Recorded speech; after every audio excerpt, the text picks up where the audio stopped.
lecture time to answer one by one, 105 questions. So, and I appreciate also the comments, a lot of positive comments. I was getting kind of bummed out thinking that I was not connecting at all, but a lot of people had very positive comments about things they appreciated in the lectures so far. So that's really good.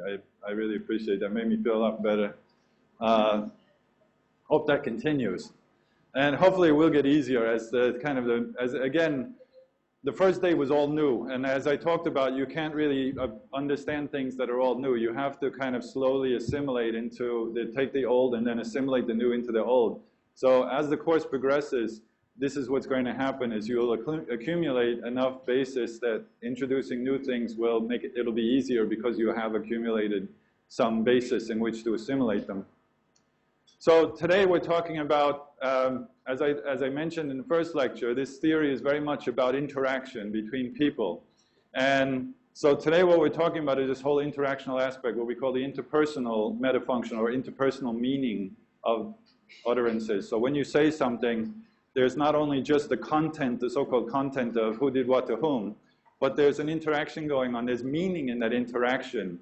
So we talked a little bit last time about the meaning of mood.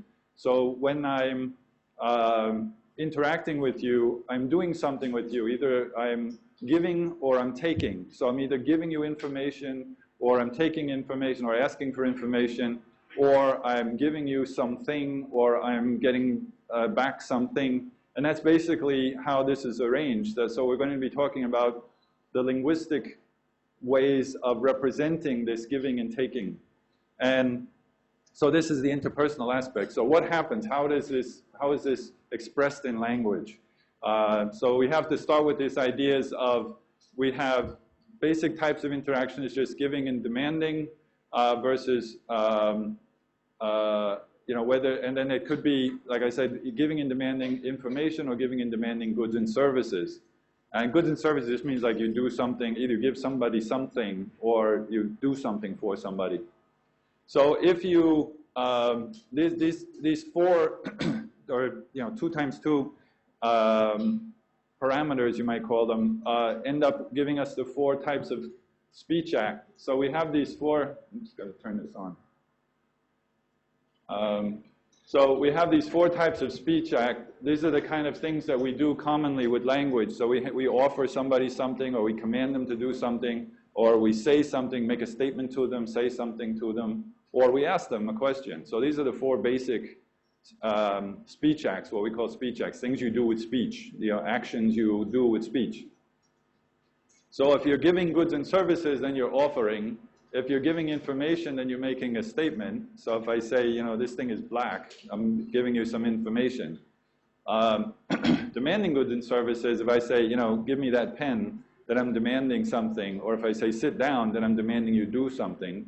So I'm demanding goods and services, so that's a command or an order. And if I'm asking you a question like, what's your name, then I mean, demanding sounds strong, but asking for information is, you know, asking a question. So these things on the right are what we call the speech functions or speech acts. And then these can be grouped into 2 types, basically propositions, which is the exchange of information, and proposals, which is the exchange of goods and services, one way or the other. So it's really quite a simple system in the sense that it's just basically these 4 things you're doing, either asking for information or giving information, or asking somebody to do something or give you something, or getting something from somebody. Now, there's a relationship between the speech act and the mood of the clause. So the reason why we have in English the different types of mood, last time we talked about declarative mood, and we talked about interrogative mood, and we talked about imperative mood. Now those things have conventionalized over time because those particular structures, I mean, we assume that languages are the way they are because of how they're used. In other words, language forms are not arbitrary. They become the way they are because they're used for a certain purpose. I remember I was talking about hammers. I should show you pictures of hammers. But so a different kind of hammer, you have a different kind of use of a hammer. You're going to have different shape of a hammer. So whether you use a wooden hammer or a rubber hammer or a sledgehammer or a meat tenderizing hammer, you know, depends on what you're doing with it. And linguistic forms are the same. So these things can get conventionalized, and so in English we've conventionalized these different moods. So we have the imperative mood, which is conventionalized for giving orders. We have the interrogative form, which is conventionalized for asking questions. And we have the declarative form, which is conventionalized for making statements. But, there's a big but, underlined in italics, it's a big but. There is no one-to-one relationship, because once a form is conventionalized, speakers can do whatever they want with it. And so we very often will do that. We will go, we will use a form that conventionalized for one purpose to do something else. And so, for example, we often give commands using questions. So I can say, could you please sit down? Or can you open that window? Or sometimes very indirectly, I can make a statement like, oh, it's cold in here, when I want you to turn down the air conditioner or something like that. So there are many ways that we achieve our goals in communication.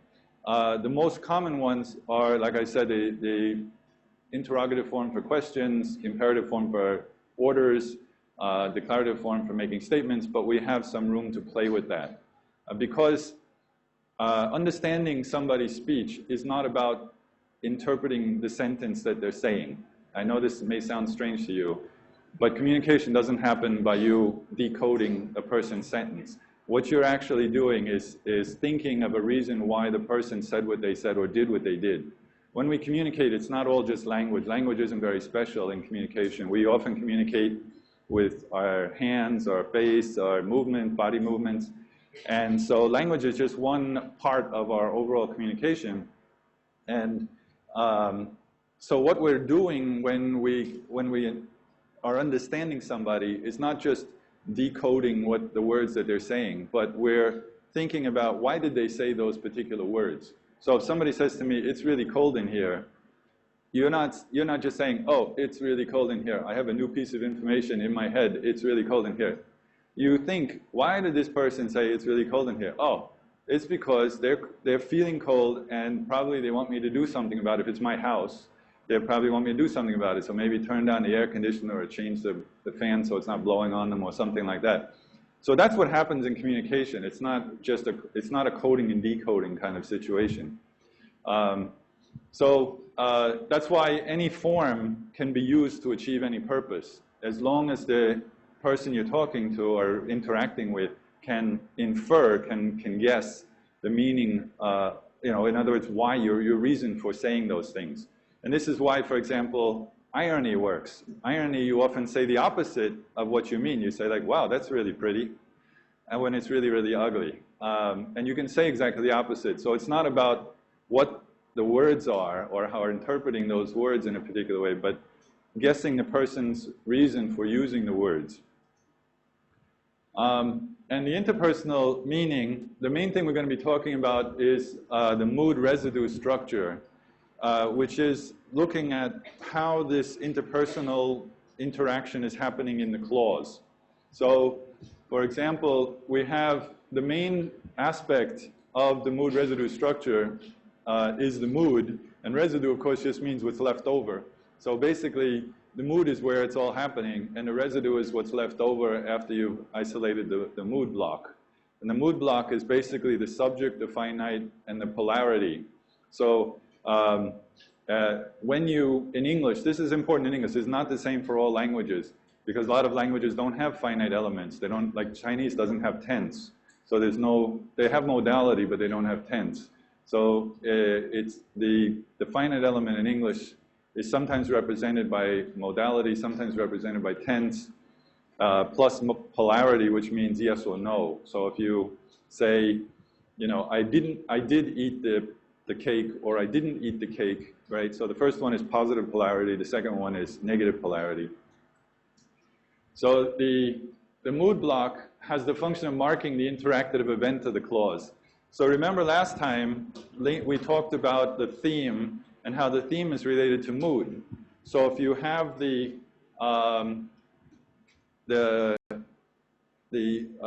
auxiliary verb carrying the tense, like did, before the subject, so if you say, did you eat, then the did you already tells you right away what the interaction is. It already tells you that the mood of the clause is interrogative, and it's a yes, no, or polarity interrogative.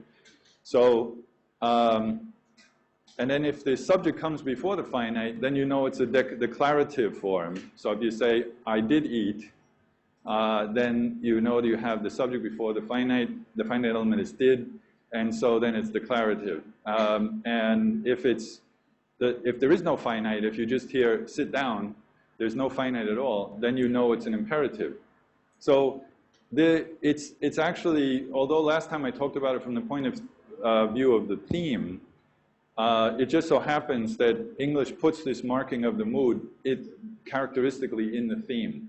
And so you can see how the two functional structures interact.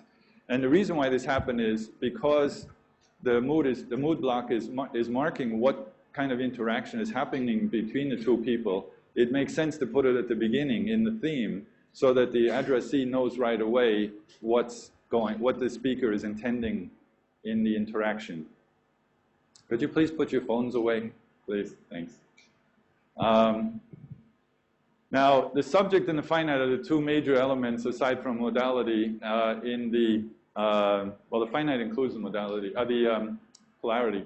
So the subject is the thing that the proposition is making an arguable statement, something by reference to which the proposition can be affirmed or denied. That doesn't sound very clear. And if you don't already speak English, it's going to be an almost impossible thing to understand.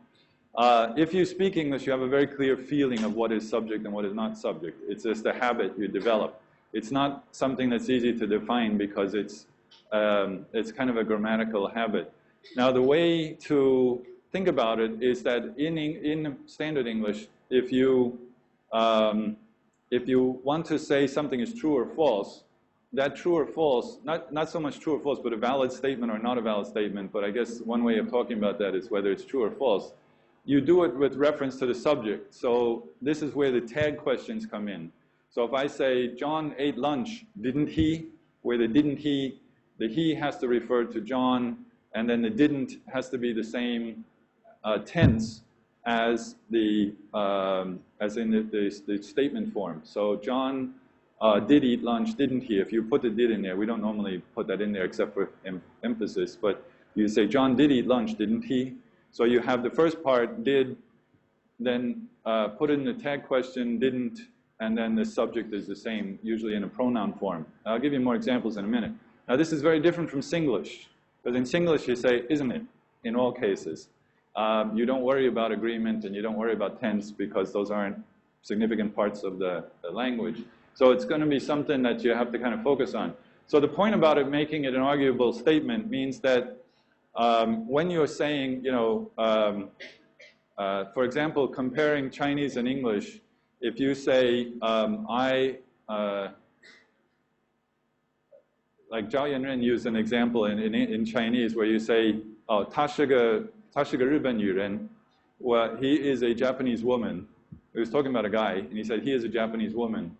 And he was using this example, which is perfectly fine in English, in Chinese, where he was referring to not that the guy was a woman, but the guy had a Japanese housekeeper at the time.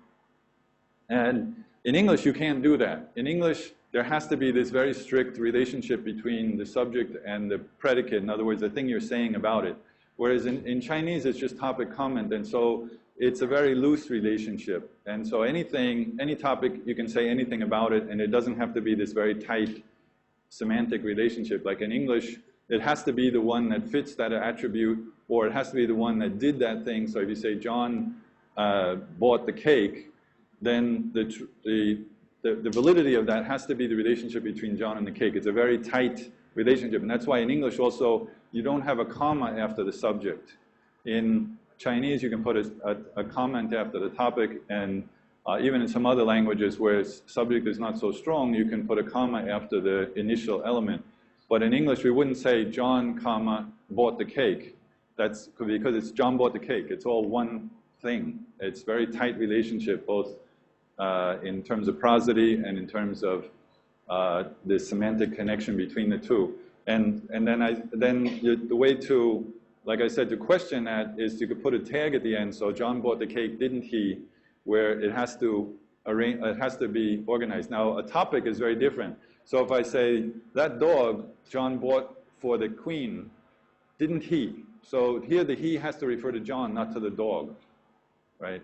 So the topic and the subject are very different concepts. The subject is often the topic, but they're not the same thing. You can have a topic before the subject. And the subject can also, well, it doesn't move around too much in English. In other languages, the subject can come even after the verb. Like in Italian, you can say, sono al telefono, the phone is ringing. In that case, it's like, kind of like Chinese, where even though it's a subject grammatically, there's a verb agreement and everything, because it's not a topic, it comes after the verb, very much like in Chinese. Now, the finite expresses the tense relative to the time of the speech act. So this is what tense is. Tense means you're specifying the time of the action that you're talking about relative to the time of your speaking. So if I say he went to the store, that means his going to the store happened before I am talking. If I say he's going to the store, then it's happening as I'm speaking. If I say he will go to the store, then it means it's sometime after I'm speaking.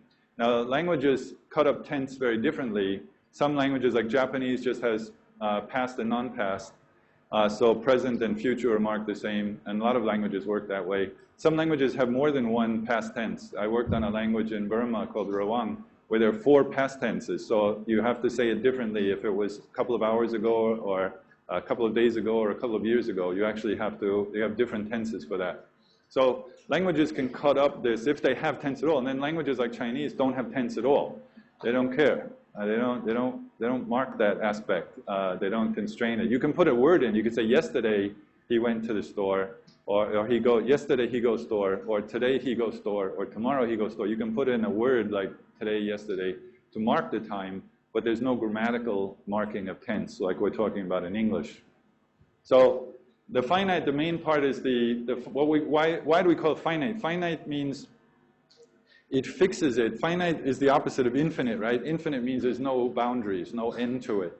So finite means it's not infinite, means it's bounded. It's tied to a certain time. So all of the elements in language, we're going to be talking more about this, all of the elements in language that tie the event of speaking to the situation in which you're speaking, so the place of speaking, the people who are speaking, this is what we call deixis, and tense is one type of deixis because it constrains your interpretation of that action to a particular time relative to the time of speaking. So that's why it's not infinite. I'm not giving you an infinite number of possibilities. I'm giving you a smaller, constrained set of possibilities of when the action happened. So that's why it's called finite.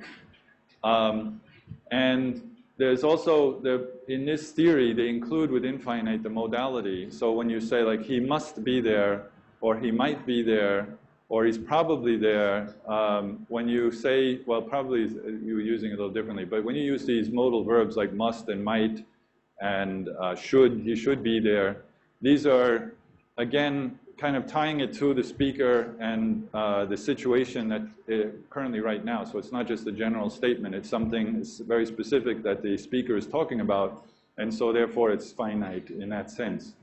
And then the polarity is the yes and no.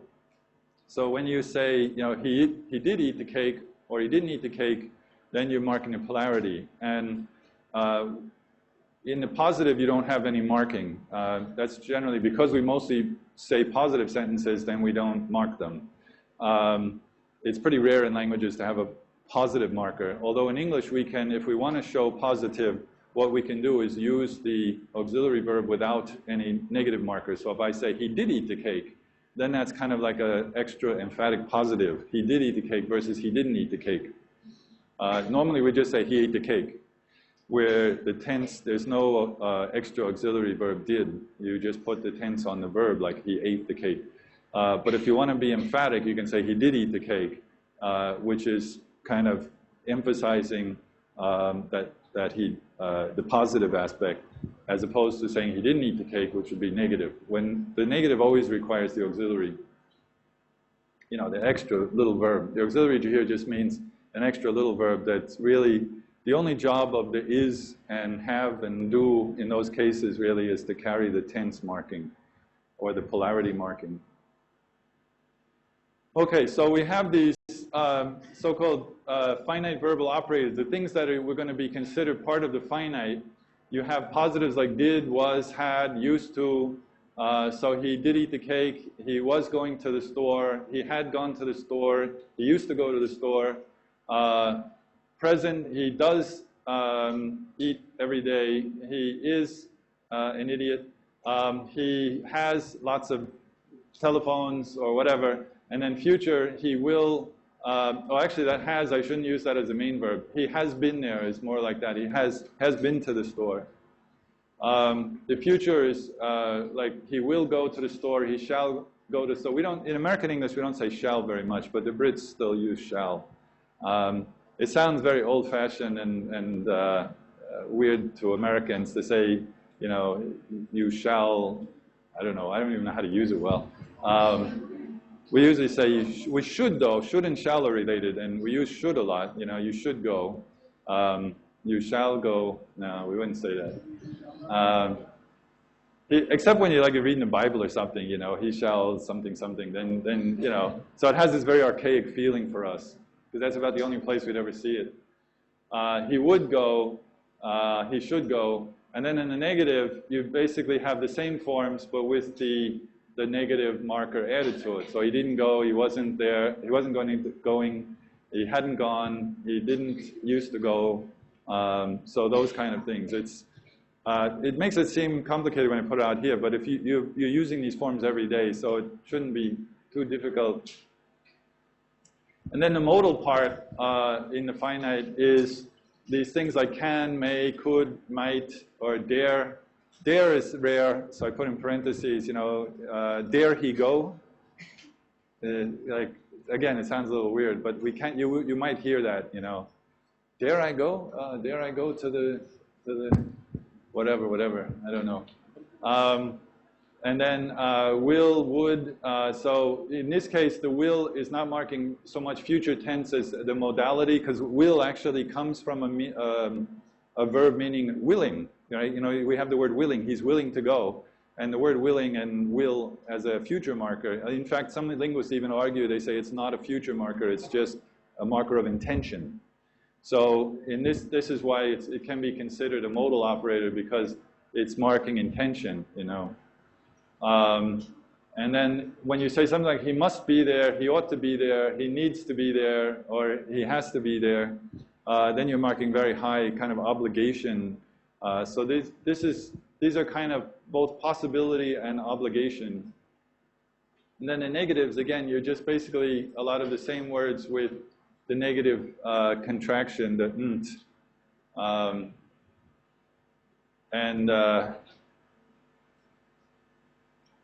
He needn't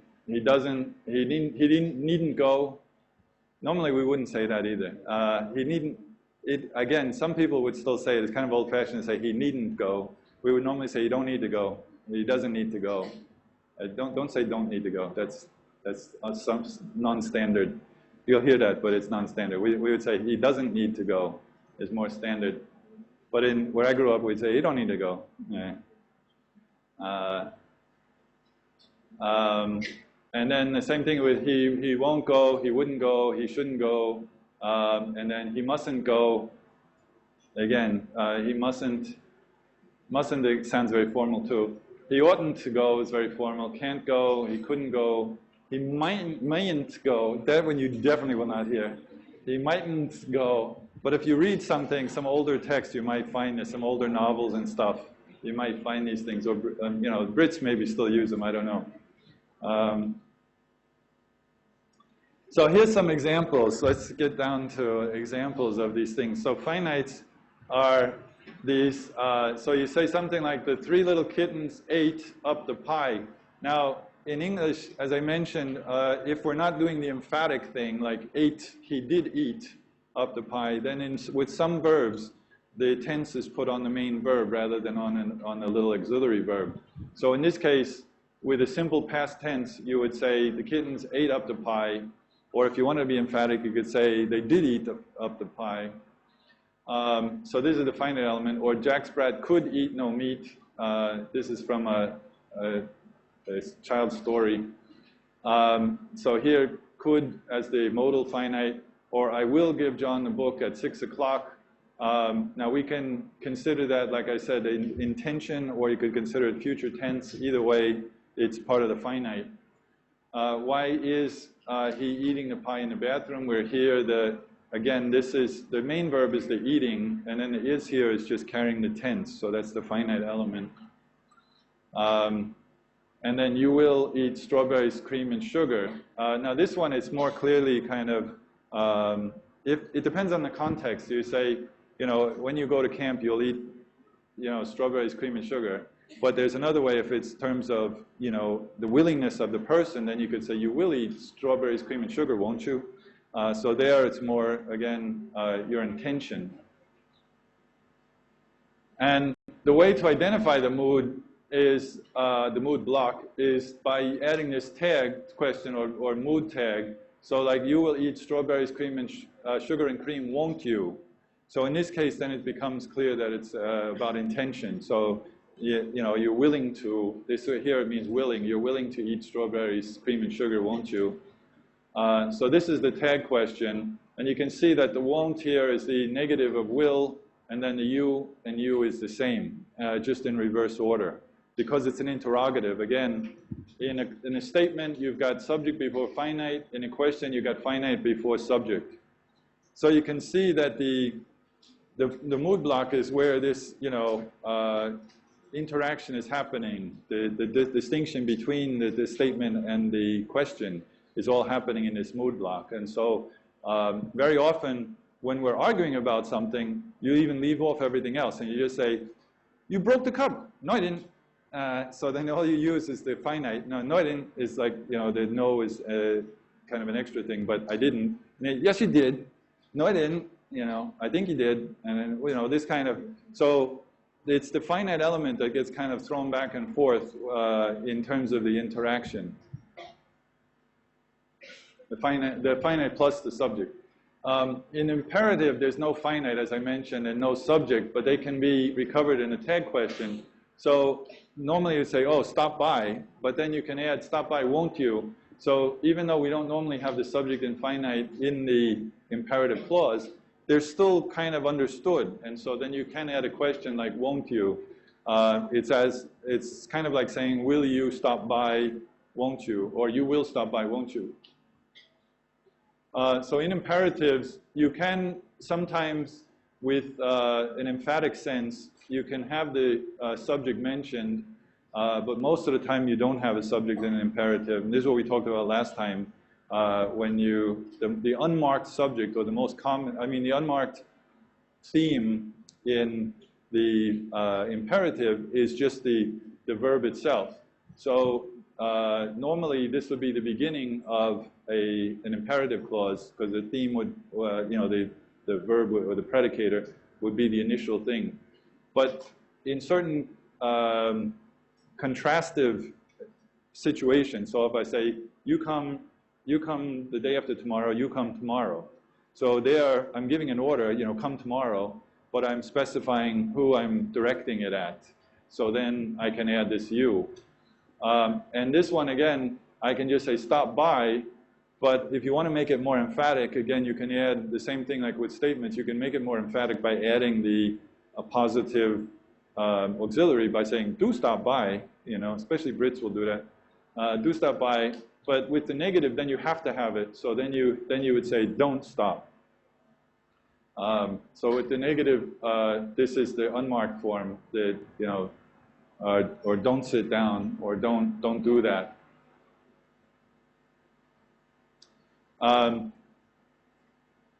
But if the clause is marked for person with a negative polarity, both subject and finite appear, but in reverse order. So in this case, if you wanted to have both of them, instead of just saying don't stop, and you wanted to emphasize who you're telling not to stop, you know, you could say, okay, you guys stop, you don't stop. You know, you can say, or don't you stop. You can say it either way. You don't stop or don't you stop. Both would be okay. In this case,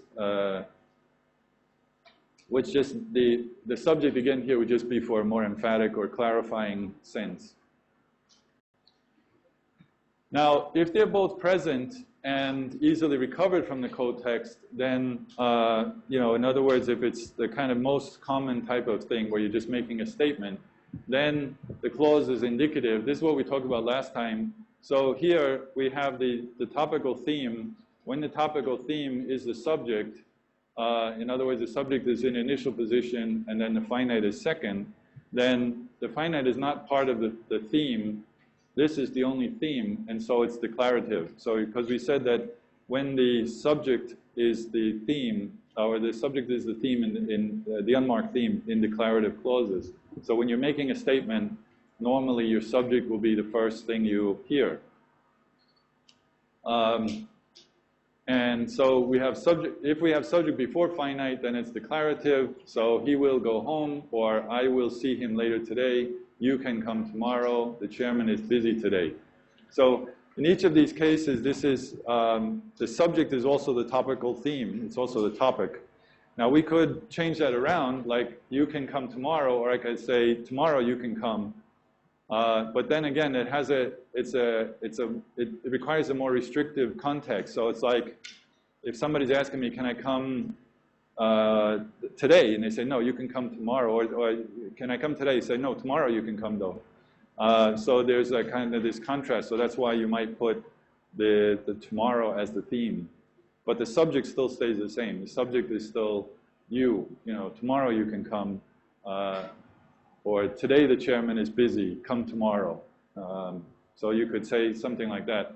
But so you can move these guys to initial position for a kind of contrast, but this still, the subject doesn't change then. It's just what you choose to be their theme, whether it's an unmarked theme, which is the subject, or a marked theme, which is something other than the subject in a declarative. Okay, finite before subject. This is what we talked about when we have this interpersonal theme before the topical theme. So we have the finite before subject, and this marks it as a yes-no question, an interrogative, yes-no interrogative. So we have, will I see him later today? Can you come tomorrow? Is the chairman busy today? So it's just what we talked about last time, but last time I just talked about it from the point of view of theme, where the interpersonal theme comes before the topical theme. So this is the topical theme, the subject, so it marks it as a question, a yes-no question. And then the rest, the residue, is just what's left over. We'll talk about that in a minute, but for now I'm just talking about the mood block. And again, if you were to answer this, will I see him later today, you would say, yes, you will, or no, you won't. So you wouldn't even need to say the residue. You would just say, you will, you won't. That's all you need in terms of the interaction. Or can you come tomorrow? You could say, no, I can't. Or yes, I can. So then you're just turning these two around to make this statement. So the only difference between the question and the statement is just the order of this subject and finite. So it's a very neat system. So can you come? No, I can't. You know, is the chairman busy today? Is he? No, he's not.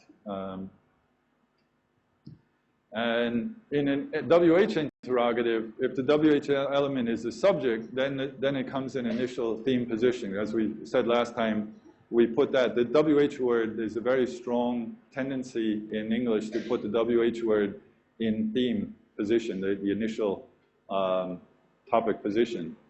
So if it's subject, then you have, you know, WH theme where it's a WH word where it's both the theme and the subject. So who will see him later today? Who can come tomorrow? Who is busy today? And then the answer to these would just be replacing the WH word with the content. So who will see him today? Oh, the boss will see him today. Or who can come tomorrow? The boss can come tomorrow. Something like that. And then the rest of it is all within the residue. when the WH interrogative in the WH element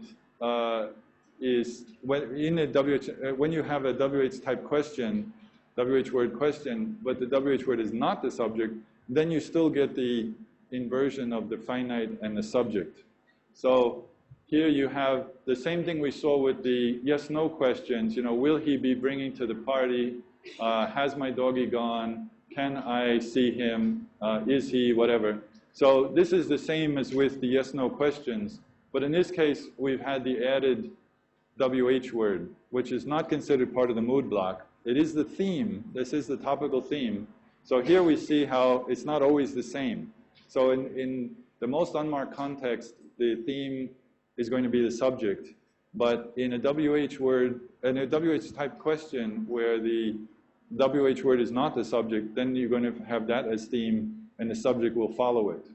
So what will he bring to the party? Where has my doggy gone? When can I see him? Whose dog is he? And so what ends up happening here in a sentence like this, whose dog is he? It's like you're talking backwards. It's like you're Yoda or something. And you're talking backwards because this is the actual subject. You know, it's like he is whose dog. And if you were speaking Chinese, you would say 他是谁的狗? You would say he is whose dog. But in English, we talk backwards, right? So whose dog is he? And the reason why this is backwards is because the subject and finite have to be reversed in order to mark it as a question, but also this, because it's a WH word, it also gets put in an initial position. So it ends up being the opposite of the normal statement. So if I answer this one, whose dog is he? You say, he is my dog. So then you go back to subject, then finite, and then the answer to the WH question. So you can see that it's kind of flipping it. Yeah?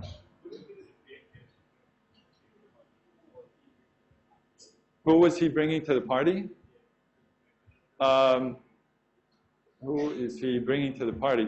Well, it would be the same. So it's like he is bringing so-and-so to the party. So it would be, it's still reversing the subject and finite and putting the WH word in initial position, the theme. So it's usually, I mean, to be strictly, you know, just reversed like that, it's more about just these three-word type things, like who are they? Well, you know, where it's really they are who. But then because of the rules of English, it ends up being who are they rather than they are who. Whereas in Chinese and other sensible languages, you just say they are who. You don't have to move things around all the time. But I'm just kidding about it, you know, it's just different ways of languages all differ. They're all equal in terms of you know, their ability to express things, but they just do it in different ways. So English has developed this system, but not all languages. In fact, not very many languages have developed a system like this. That's why I say English is kind of strange from a cross-linguistic point of view. But it's getting better because it's actually, English is becoming more and more simple over the years. You can take a course on the history of English and find out how complicated English used to be. It's much, much simpler now than it used to be. Okay, so let's look at examples of the residue. So the residue basically is everything except the mood block. So that's kind of easy. If you identify the mood block, like in is he, that's the mood block, and then everything else is residue. So why is he eating pie in the bathroom? The why and then eating the pie in the bathroom is all everything but the mood block. So that's the residue.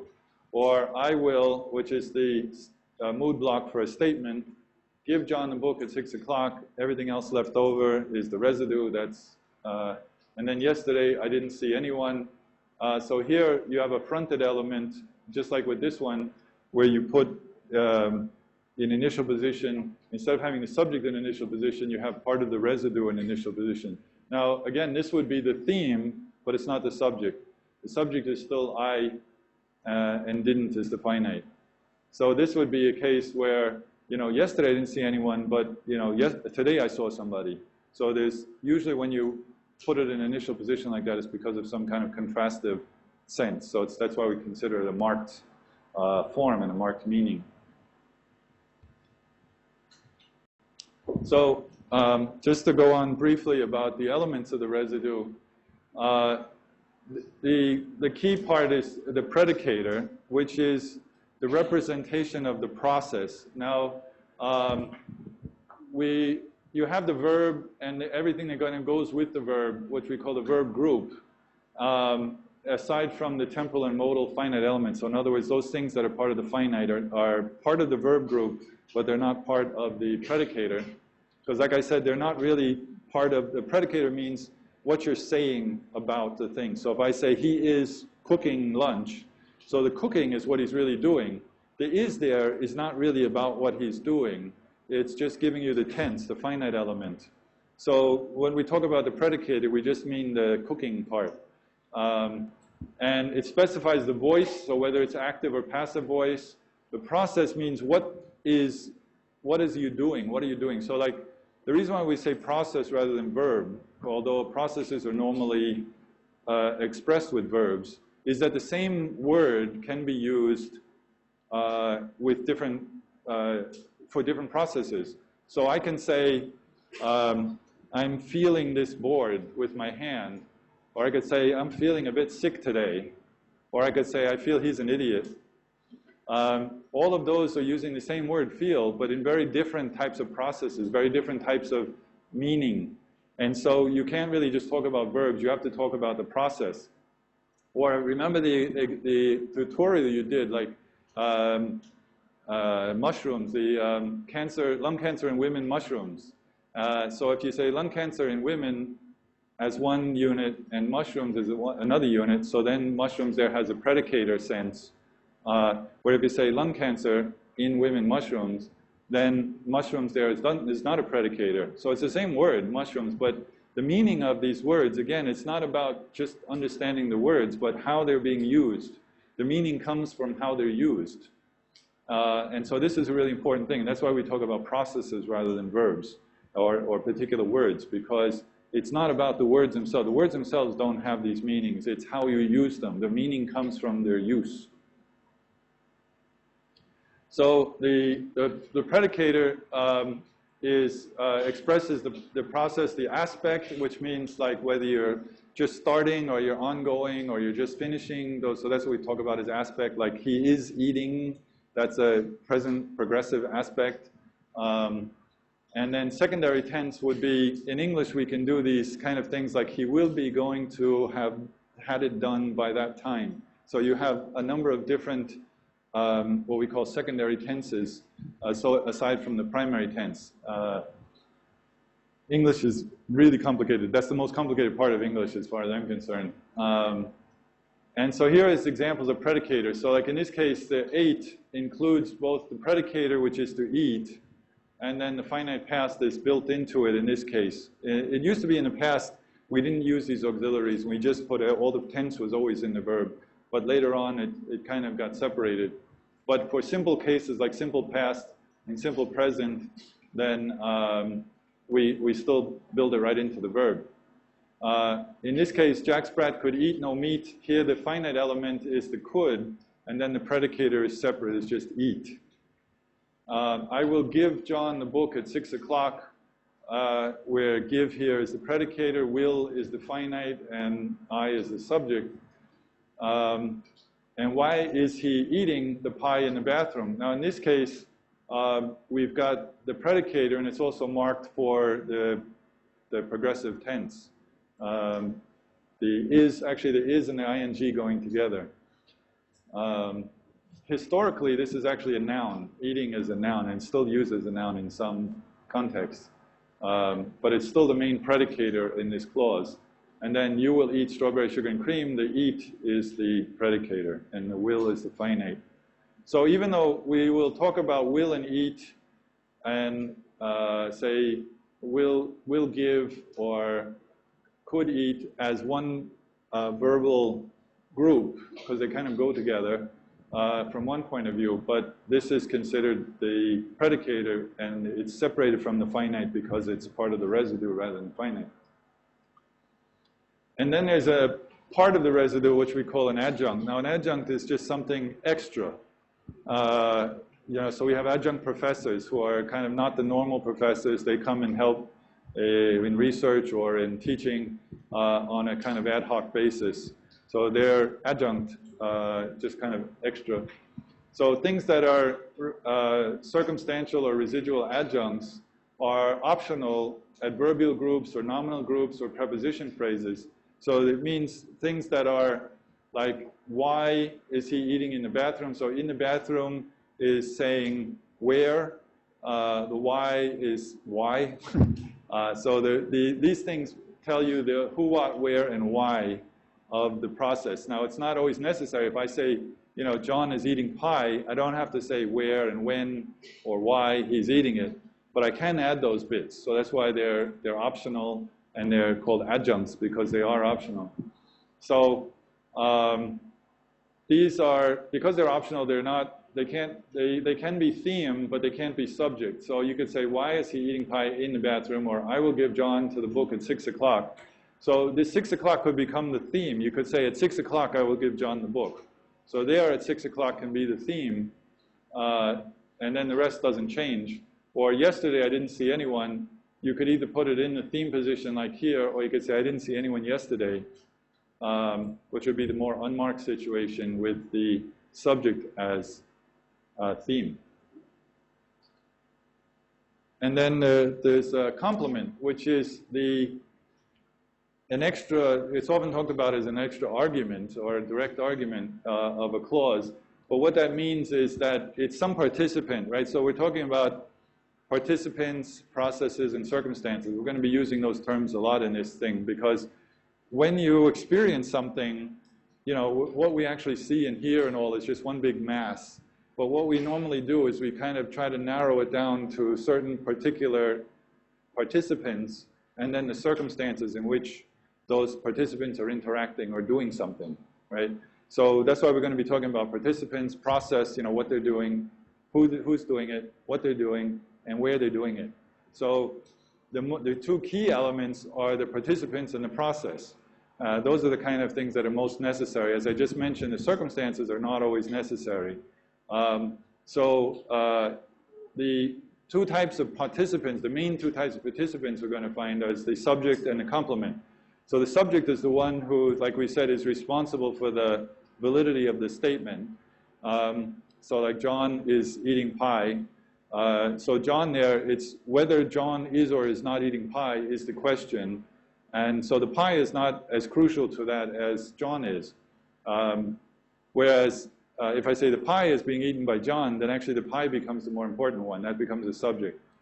Now, any other participant that could be subject, but isn't subject, like when I say John is eating pie, then pie could be subject and pie is being eaten by John, although we don't say that too often. But any participant that could be subject but isn't, we call a complement because it completes the clause, right? Because if you say John is eating normally if you have an object there at all, John is eating pie, then the pie helps to complete the clause, and so that's why we call it a complement. So like we say, why is he eating the pie in the bathroom? The pie here is a complement, but in the bathroom is just a circumstance. It's not necessary. Same with why. And then the subject is he. Or I will give John the book at 6 o'clock, where here, this one you have two complements aside from the subject.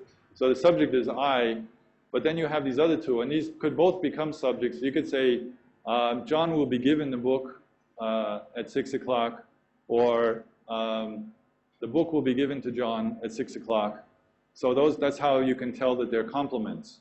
If they can't become subject, then they're generally not complements. John is a lawyer. This one is a little bit weird because in this case, it kind of goes against the general ability to become subject, but this is still considered as a type of complement, but this is a predicative complement or attributive complement.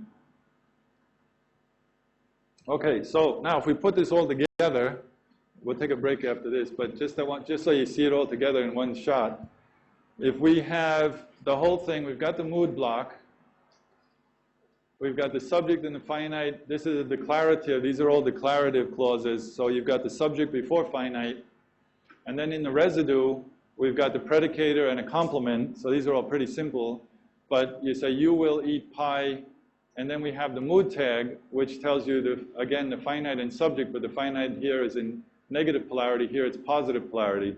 You could also have it the other way. You could say, you won't eat pie, will you? But they do have to be reversed, whatever you do. Whichever, if you have negative here, then it's positive here. If you have positive here, it's negative here. So the doctor has seen the patient, hasn't he? Where the he refers to the doctor. Your son can't tie his shoes, can he? I didn't finish everything, did I? So in all of these cases, this is a pretty fixed pattern, and this is why some people say that, you know, English has a fixed word order. This is the most common type of word order you're going to have for declaratives, for when you're making a statement about something. You have the subject before finite, and the predicator, and the complement. So it's pretty straightforward, and when we learn language, we learn these patterns. We call these constructions.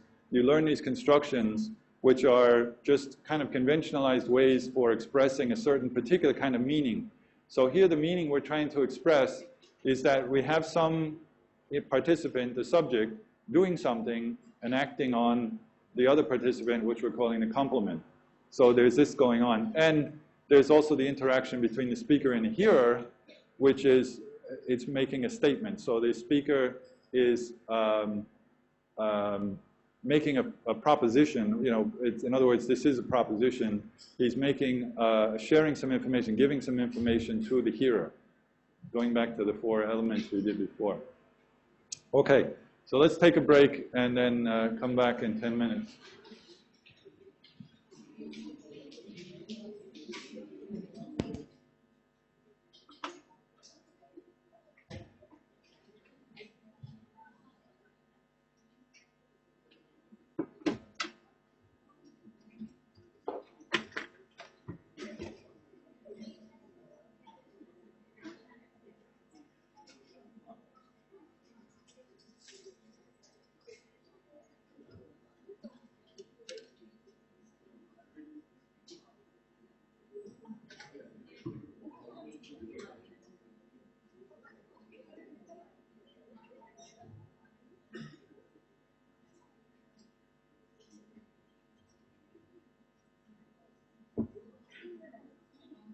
The what?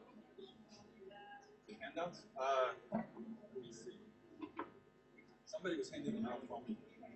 Are there any handouts still floating around? I made enough for everybody. So there should be over there. There's a pile over there.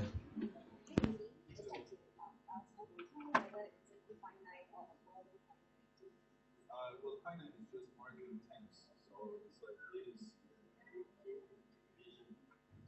so like, you know, has, yes, so sometimes it has, whereas it's must, should, those are all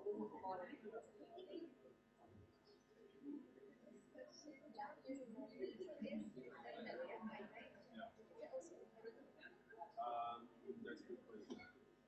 You mentioned that in the book, but in this case, I guess you have to kind of consider that the predicator, you know, normally you just consider the finite. So this would be the actual predicator, but it's kind of messing things up, so we just have to say that, yeah, in this case it is the predicator as well. Yeah.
But probably you're right. The two of them cannot, the two cannot get together. There are contexts where you would want to separate them. It's not as part of the residue rather than part of the final.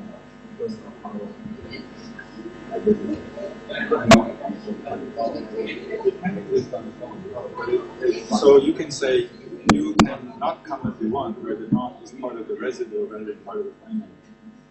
So you can actually say that. And you can not come. I can actually put two nots in there. I can say you can't not come. Yeah, the first one would be together, right? Yeah.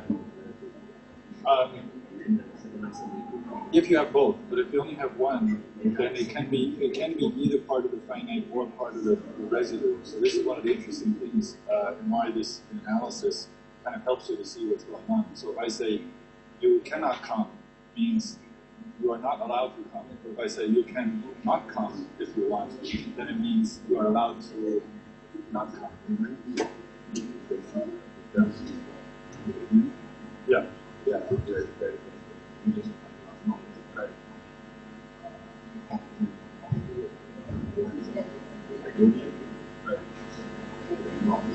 Right. In older English also, you often have a negative after the verb. So they still do that in some cases. Yeah. English is a Germanic language, so they've changed less than English has. English has become the way it is because so many people around the world who speak different languages are using it, so it's kind of become simplified and changed a lot.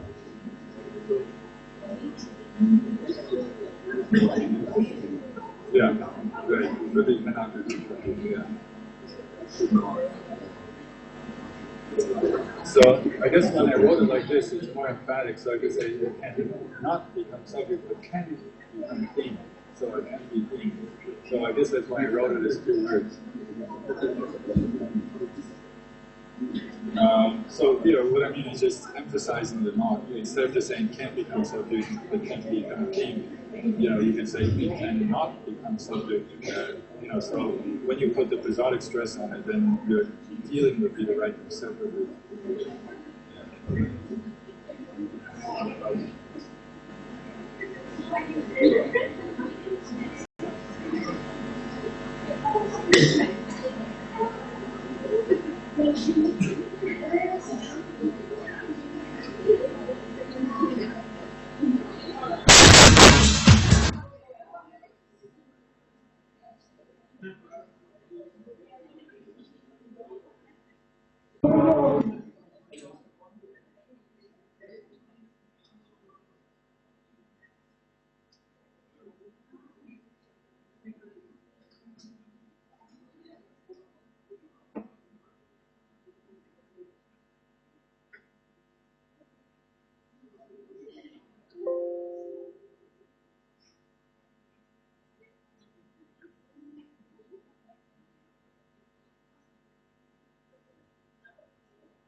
Okay, I was trying to show you some Parliament Funkadelic. It was one of the most funkiest of funk bands, led by Dr. Funkenstein, but somehow it wouldn't play. I don't know why. It's too funky. So maybe next time I'll get it to work. But anyway, the idea of the ictus and the remiss is just strong versus weak. And if you listen to funk, you can hear that really clearly. Oh, I didn't put this on full screen. Wait.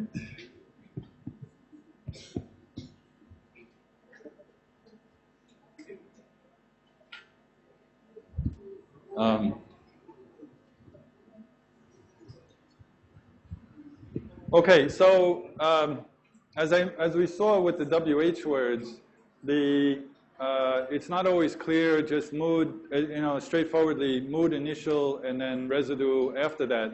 That because some elements of the residue can be put into the theme position, then we sometimes get a discontinuous residue. In other words, the mood block ends up in between two bits of the residue. So we saw that with the WH words, like why did he eat, where you had the why as the theme and then did eat as the mood block. And the same thing with these kind of things. When you have the circumstantial element fronted to the initial theme position, then you get the residue in initial position, then this is theme, and then you get the subject and finite, and followed by the rest of the residue, in this case just this one word, and then you can have your mood tag. So again, to show the difference between topic, this is now your topical theme, but it's not the subject. So tomorrow you will come, won't you? So again, the subject is you, and the finite is will and won't. And then with time, I have mellowed, haven't I, where with time is a circumstantial adjunct, and then the I is a subject, have, and then you have the negative and the subject, again, in reversed order. So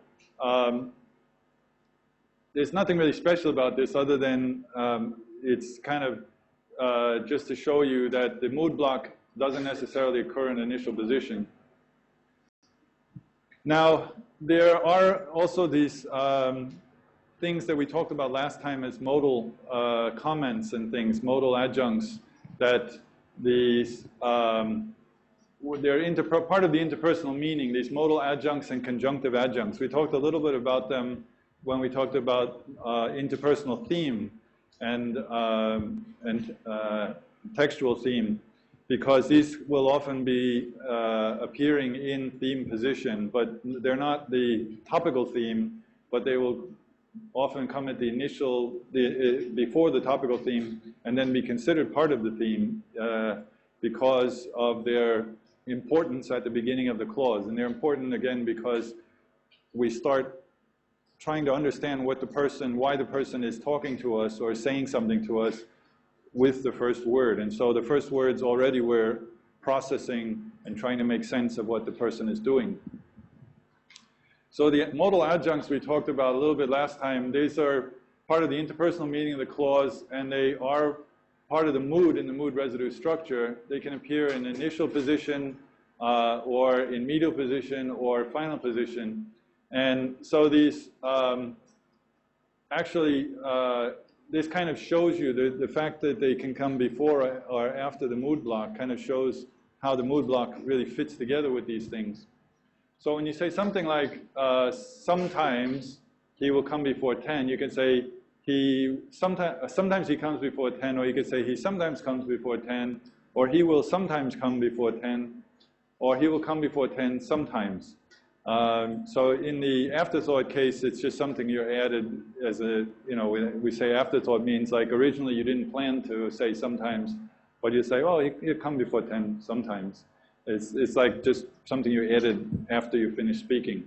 So with these, they can come in these different positions. So you notice this is in theme position before the subject. So the subject here is the topical theme, and this comes before the topical theme. And then he sometimes will come, it comes after the topical theme, but before or in between the mood block, in this case. And this one is he will sometimes come, so it comes right after the mood block or after the whole clause completely. So these are things, these mood adjuncts, these express polarity, like yes, no, so. The so here means like so kind of thing, not so as in, so what are you doing? Modality is like when you're expressing probability, saying probably, certainly, perhaps, maybe, hardly. So just, again, as I mentioned last time, there's like, yes, he's coming, no, he's not coming, and then there's a bunch of this stuff in between. So you could say probably he's coming, certainly he's coming, perhaps he's coming, maybe he's coming, he hardly ever comes. So those are somewhere between yes and no. And so that's the way to think about this probability and so a lot of modality. Usuality is he usually comes, he sometimes comes, he always comes, he never comes. Inclination, he willingly comes, or he readily comes, or he gladly comes, or he easily wins each time. Obligation, he definitely will be here, he absolutely will be here, he possibly will be here, or in, you could add this with another modal. You could say he definitely must be here, or he absolutely must be here, or he possibly will be here. Temporality, you have time, like yet, he has yet to come, or I didn't eat yet.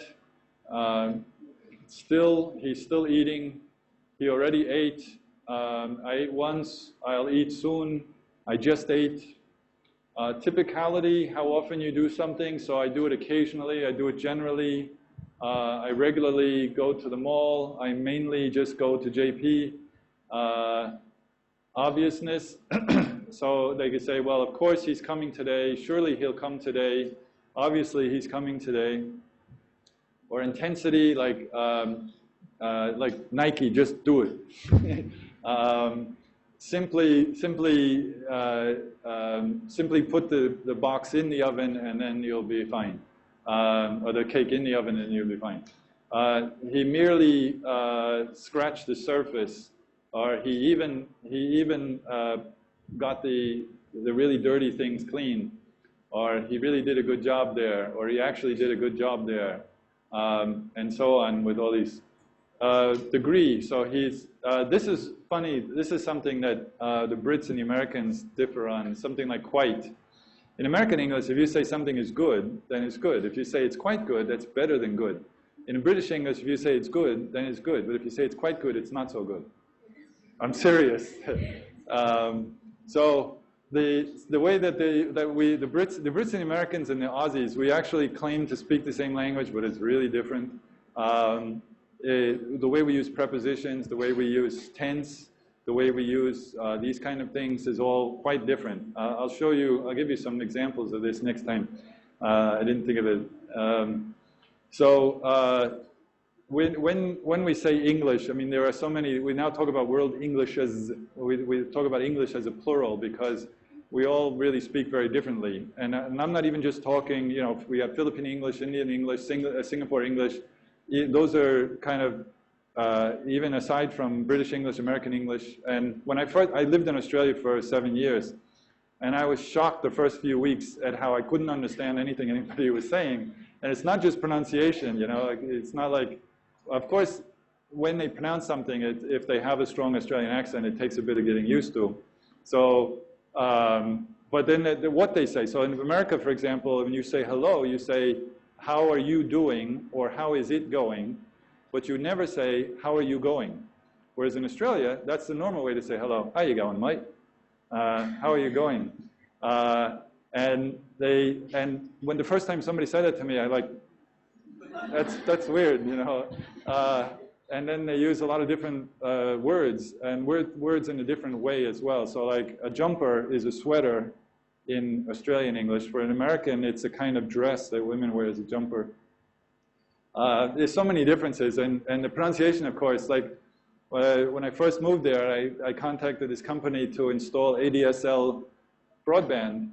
And so I told my wife, you know, this guy's going to come, or he's going to call and talk about, you know, when he can come to install the ADSL broadband. And so I came home, my wife said, you know, the guy called, but he's not talking about ADSL, he's talking about IDSL. And IDSL, I said, I've never heard of IDSL, you know, and I'm pretty familiar with all this technology. So I called the guy and he said, yeah, I buy say IDSL, I buy say. It's like, oh, okay, it's IDSL. Yeah, okay. Yeah, you give it to Mike. So anyway, there's lots of differences. And for a non-native English speaker to learn all of these differences, it's hard enough for us native speakers to accommodate all the differences. It's even worse probably for non-natives.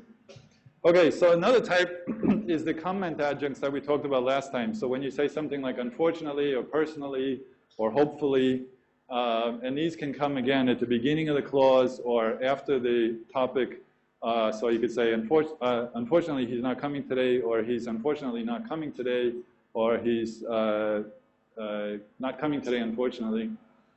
So they appear only in indicative clauses, only in statements and questions, most often initially or finally, sometimes between theme and ream, like, you know, he's unfortunately not coming today, or between mood and residue, like he is unfortunately not coming today. So you can say that either way. He unfortunately is not coming today, where it's between the subject and the finite, or you can say he is unfortunately not coming today, where it's after the mood block altogether. The comment made can be ideational, a comment on the proposition itself or on the role of the subject. So you say, evidently, he's not coming today, or he foolishly dropped the cake on the floor.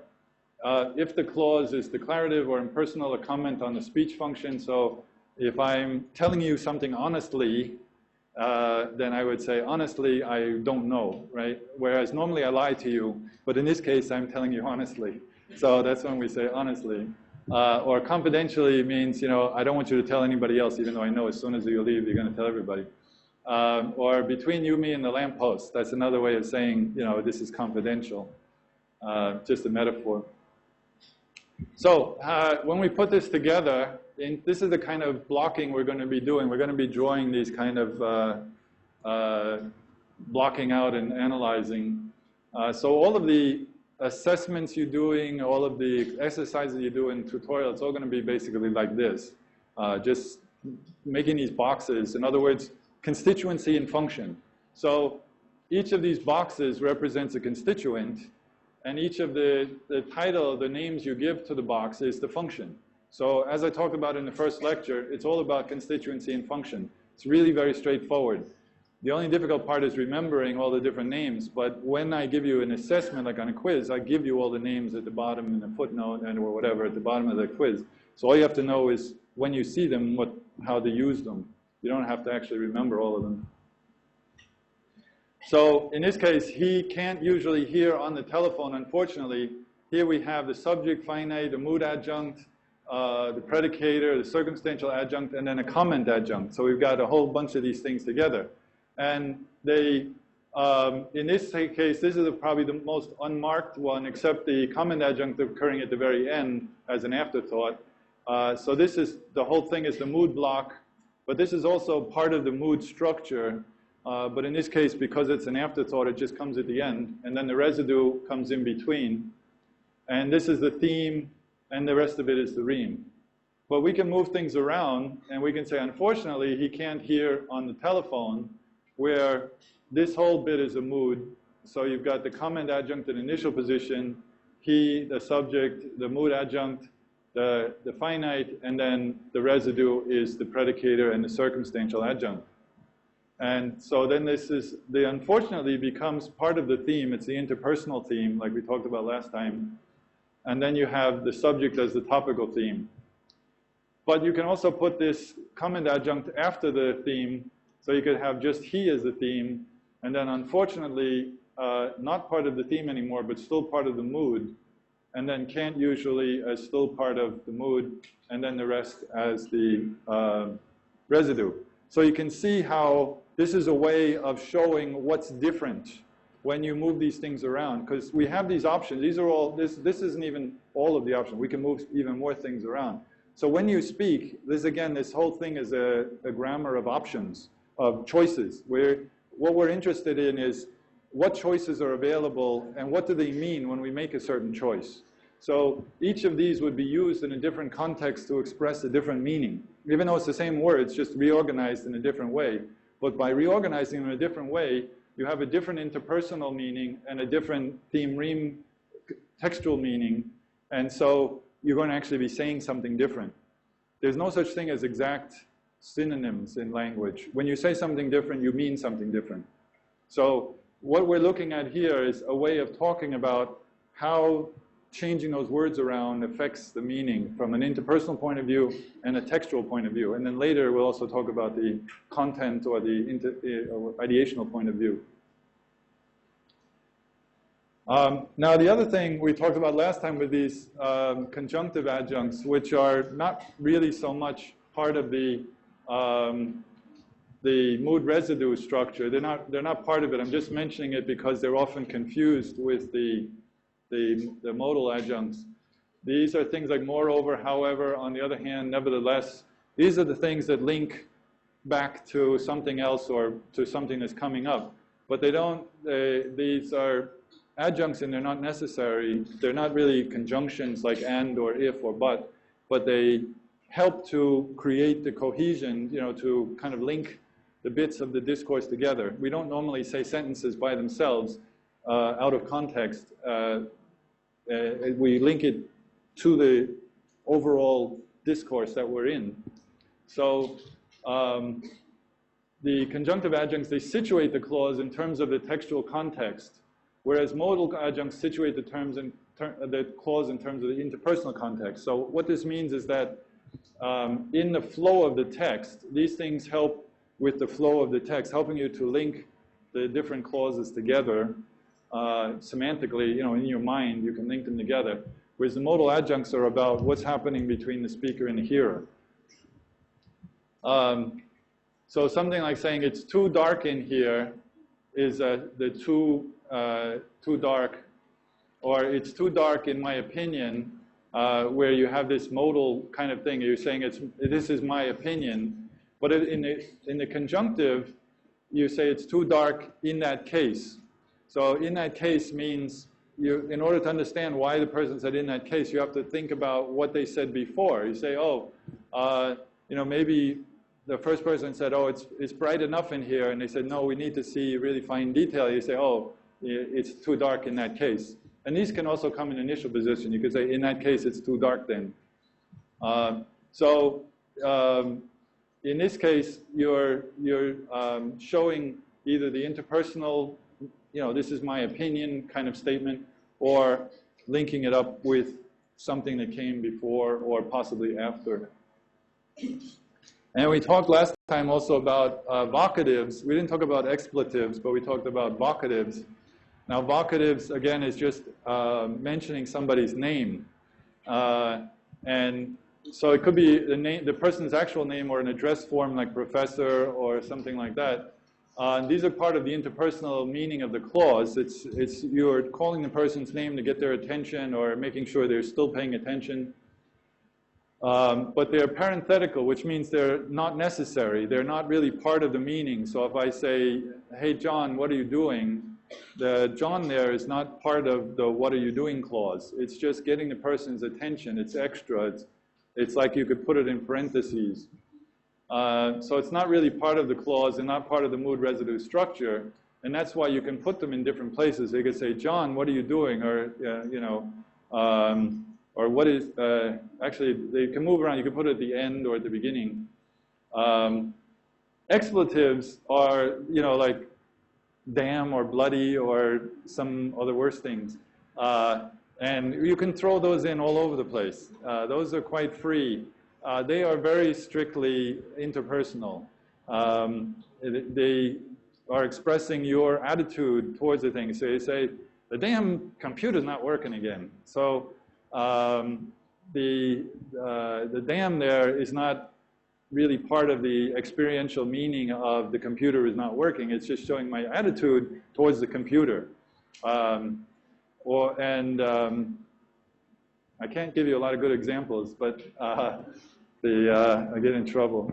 So with damn or bloody, these kind of things I can say. But with all the expletives, I'm sure you know how to use them well. Those things are also interpersonal, and they're not really part of the meaning of the clause, so we don't consider them like kind of part of the clause that way. Okay.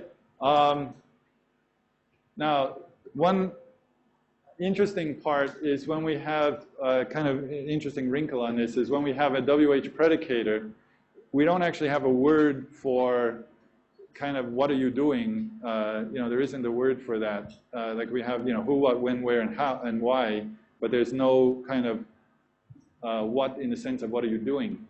So we usually say doing what, like what are you doing, or what happened, and realize, and with the thing that happened as an adjunct, most often a preposition phrase with to, like in what did you do to my shirt. So this is the thing affected by the doing, but you put it in this preposition phrase. So this is a kind of special construction where you're questioning the predicator, but in this case, the do becomes a predicator, and the WH word has to appear in initial position as part of the residue.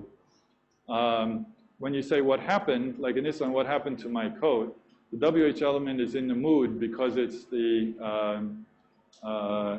same as another, because it's a subject.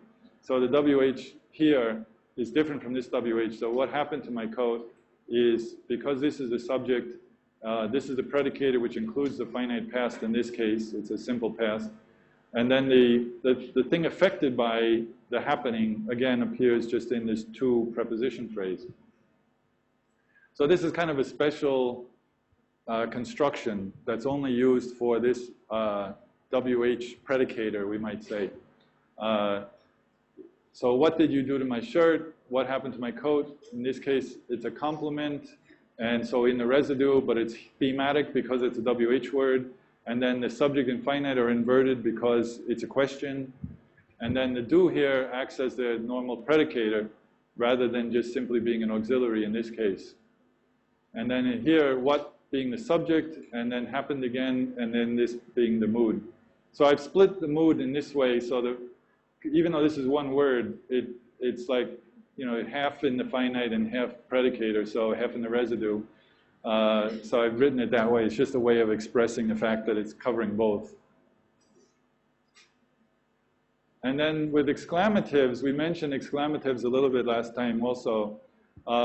Here, when you say something like, what nice dishes you have, again, the you have is the subject and finite, so that's normal. And in this case, the have is also the predicator because it's talking about possession. And then what nice dishes is the complement, it's the thing that you have. You have what nice dishes, but we don't say that. We say what nice dishes you have. So here the complement appears in theme position. I didn't mark this as theme, but this is a theme, and then the rest is reem. And then, and the same thing with how well we remember him, where this is residue but theme, and then in this case, you have the subject again in finite, where the finite is part of the verb predicator, and then a complement. Okay, that's really what I've got to say. Are there other questions, comments?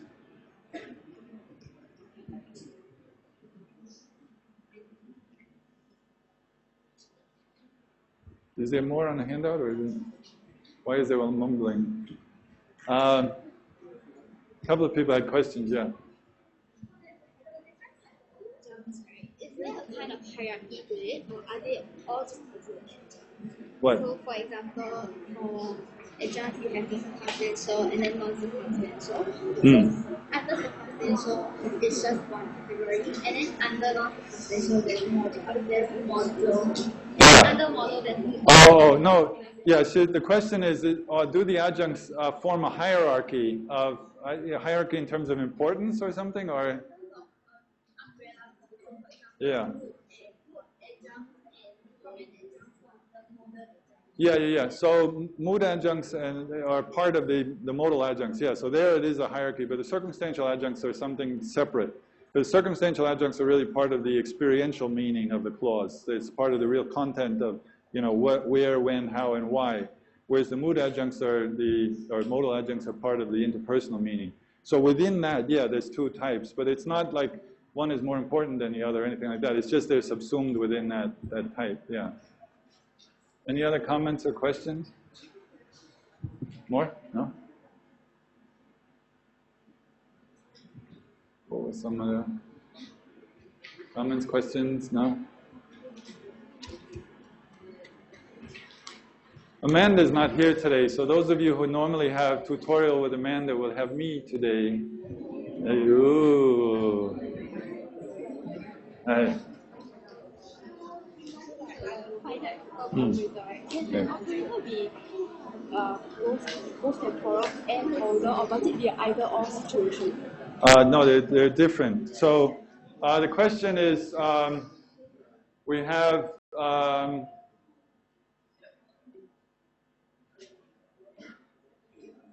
the temporal operators and the modal operators. The temporal operators really are just carrying tense and polarity, whereas the modal operators have this other meaning of this possibility or obligation. So they're really doing kind of different things, although in English we've already lost tense on the modals. In the past, English had tense on the modals, but now our modals don't get tensed very much. I mean, we have a difference between will and would, which is a remnant of the old tense, but normally with the others we don't tense them anymore. But does that answer the question? So you're saying, do they overlap? Yeah. So yeah, with a word like will, because will, as I mentioned, even though we talk about it sometimes as future tense, it actually comes from a word meaning to be willing to do something. So I will do it means I have the intention to do it. So from that point of view, it's considered modal. So if you use it like you will eat that, won't you? Then it's more modal. But I will be going home today is more like tense. So that one, yeah, there is an overlap. That's a good question.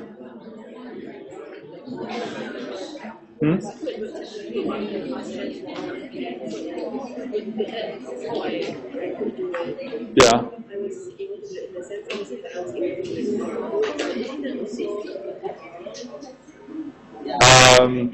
The temporal, to say could. Yeah, I could do it, or I can do it, I could do it. Yeah.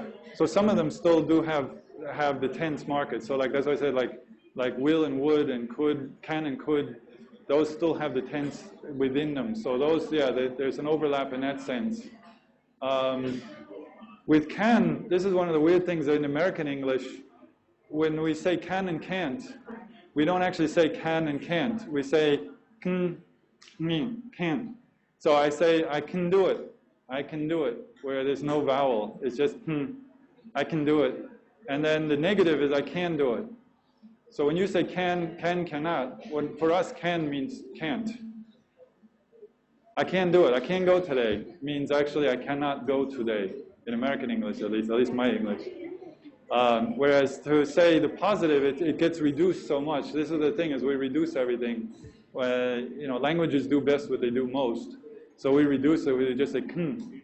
I can do it. I can't do it means I cannot do it. Any other comments, questions? Yeah. Can the subject and finite be split? Sometimes they can be split. Like we had some examples with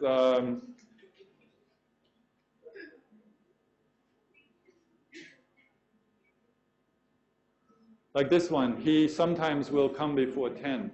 So there you can split the subject and the finite. So there are some things. Now this is also part of the mood block. So it's possibly that the reason why that can go there is because of it. But certain other things you wouldn't put in between them. Trying to think of some examples. Like you wouldn't say he before 10 come. You couldn't put a circumstantial adjunct in between. You couldn't say he before 10 come. Yeah, at least not in standard English. Yeah.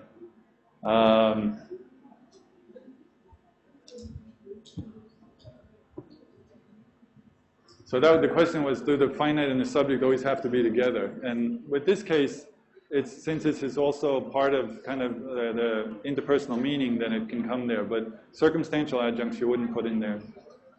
Any more comments or questions? Okay, a little bit early, but that's all I got for today. You must have more comments and questions, or is there anything you want me to repeat? Go over again? No? Otherwise, you get an extra couple of minutes before you see me again, and at least some of you, in tutorial. Yeah. Okay, see you in a bit.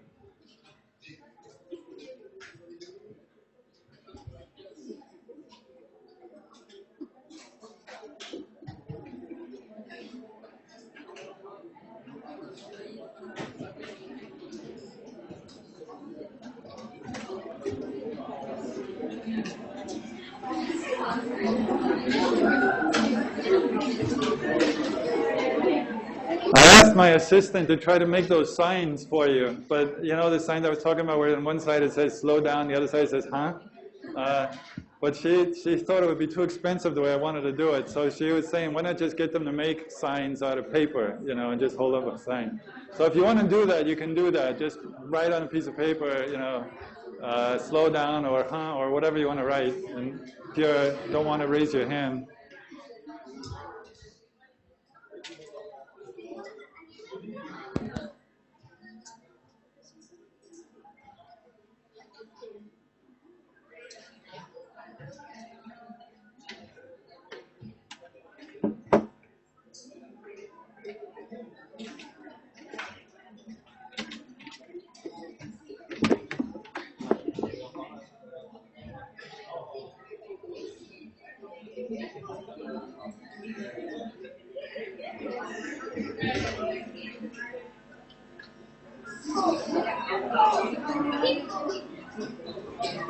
Did everybody get the handout? I got a couple extra pieces. Everybody got it?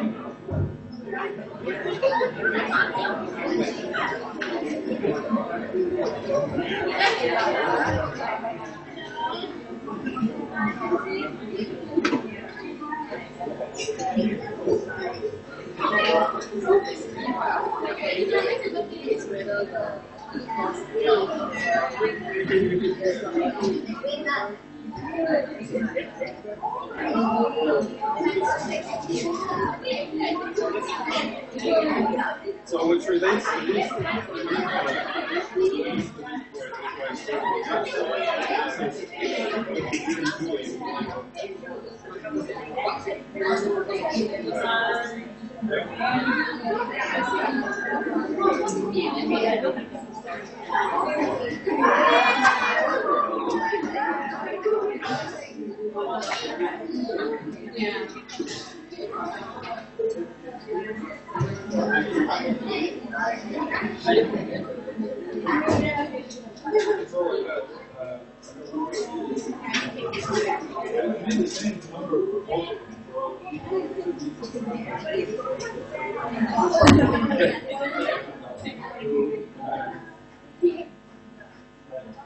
Oh, here's some extras. Extra copies. Thank you.